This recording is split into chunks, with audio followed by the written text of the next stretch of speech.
2년 전 공사 현장에서 추락해 숨진 20대 청년 고 김태규 씨. 당시 공사업체의 대표가 2년이 지나서 오늘 공개 사과를 했습니다. 하지만 유족은 갑작스럽고 진정성도 없다고 반발하는데요. 알고 보니 이틀 뒤가 이 사건의 책임을 묻는 항소심 재판의 선고일이었습니다. 홍익표 기자가 취재했습니다. 오늘 오전 경기도 수원의 한 부품업체 본사 앞, 고 김태규 씨의 영정사진 앞에 이 건물을 지은 시공사 대표가 나와섰습니다. 왕인이 사망한 지 22개월이 지난해야 이런 자리를 마련하고 사과를 한다는 점에 대해서 죄송하다는 말씀을 올립니다. 사고 678일 만에 나온 사과.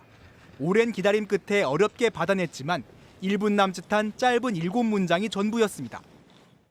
지난 2019년 26살이던 김태규 씨는 이 건물 건설 현장에서 일하다 5층 높이 아래로 추락해 숨졌습니다.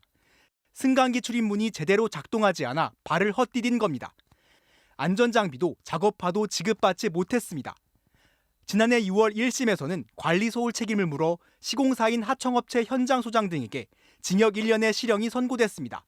시공사 대표는 벌금 700만 원을 물게 됐지만 지금까지 사고에 대한 책임조차 인정하지 않았습니다.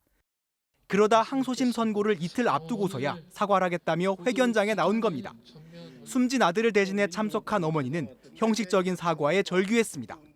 당신들이 내 아들에게 한 그 추잡하고 잔인한 죄는 영원히 당신들과 함께 할 것입니다.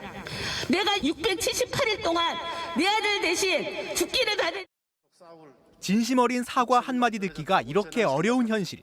어느덧 투사가 된 어머니는 건설 현장의 산업재해에 대해 처벌을 강화해야 한다고 목소리를 높였습니다.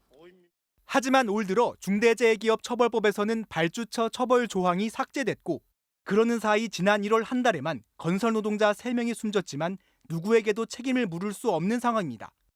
노동자의 생명과 안전보다는 여전히 기업의 이윤을 중요시하는 반쪽짜리 법으로 변질되어 제정되었습니다. 현장 소장과 하청업체 등에 대한 항소심 선고는 모레 수원 고등법원에서 열릴 예정입니다. MBC 뉴스 홍익표입니다.